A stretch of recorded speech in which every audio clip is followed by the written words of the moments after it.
कुछ प्रोटोजोआ जो कि डिजीज़ कॉज करते हैं। First, Leishmania donovani. ये डायजेनेटिक होता है, मतलब ये अपने लाइफ साइकिल दो होस्ट में कंप्लीट करता है। फिर है डायमॉर्फिक। डायमॉर्फिक मतलब ये टू फॉर्म्स में प्रेजेंट होता है। फॉर्म्स से हमारा मतलब है कि कोई भी शेप, साइज या फिर स्ट्रक्चर। जो डिजीज़ ये कॉज करेगा वो होती है काला अज़ार, या फिर हम इसे डमडम फीवर भी कह सकते हैं। इसका जो कैरियर है वो होगी सैंड फ्लाई, यानी इसका साइंटिफिक नेम है फैलीबोटोमस। सेकेंड है लीशमैनिया ट्रॉपिकल। ये जो डिज़ीज़ कॉज करेगा वो होती है ओरिएंटल सोर।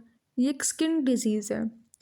थर्ड, बहुत ही फेमस, ट्रिपैनोसोमा गैम्बिन्स। हर एग्ज़ाम में पूछा जाता है, कोई भी एग्रीकल्चर का एग्ज़ाम हो, नीट का एग्ज़ाम हो या बीएससी के एग्ज़ाम में 2 नंबर के क्वेश्चन में आ सकता है। ये पॉलीमॉर्फिक होता है, यानी 2 से ज़्यादा फॉर्म्स में एग्जिस्ट करता है। डायजेनेटिक होता है, यानी अपना जो लाइफ साइकिल है ये 2 होस्ट में यानी 2 शरीर में कंप्लीट करता है।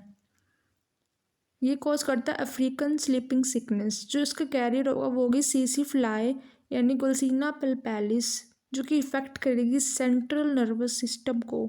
यहाँ पर सीएनएस का मतलब है सेंट्रल नर्वस सिस्टम। फिर है जियार्डिया इंटेस्टिनैलिस। इसको grand old man of intestine भी कहा जाता है।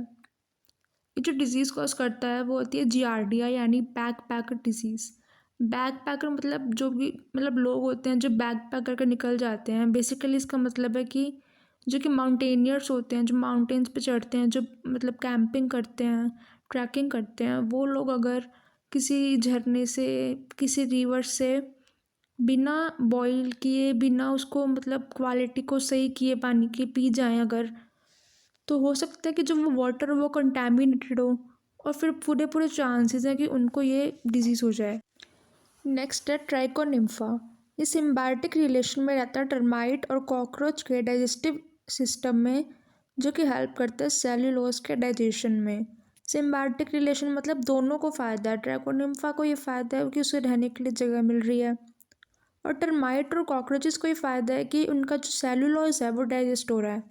जैसे कि जो ह्यूमंस हैं उनके अंदर एंजाइम या फिर कोई भी एंजाइम या कुछ ऐसा नहीं होता है जो सेलुलोज को डाइजेस्ट कर सके। इसलिए हम कच्ची सब्जियां वगैरह इतनी आसानी से नहीं पचा सकते जितनी आसानी से दीमक लकड़ियां चबा जाती हैं। सिक्स्थ है मोनोसिस्टिस। ये सेमिनल वेसिकल जो होता है अर्थ फॉर्म में, बेसिकली मेल अर्थ फॉर्म में ये डिजीज़ कॉज करता है, और अगर ज़्यादा सीवियर हो जाए तो ये अनफर्टिलिटी भी कॉज कर सकता है। सेवन्थ है बबेसिया। आरबीसी का जो पैरासाइट है ये मतलब आरबीसी पे अटैक करता है। स्प्रेड होता है टिक की हेल्प से। टिक मतलब जो चीचड़ जो लगे होते हैं कई बार जो हम स्ट्रीट काउस के देखते हैं उससे। और जो डिजीज़ कॉज करता है वो है टेक्सास कैटल फीवर और रेड वाटर फीवर। ये बहुत ही सीवियर डिजीज़ है, मतलब अगर एक साथ मतलब फैल सकती है। एक अगर काऊ पे कुछ नहीं हुआ, अगर वो नॉन डिजीज़िक है, तो एक काऊ से दूसरे काऊ में फैलने में देर नहीं लगती।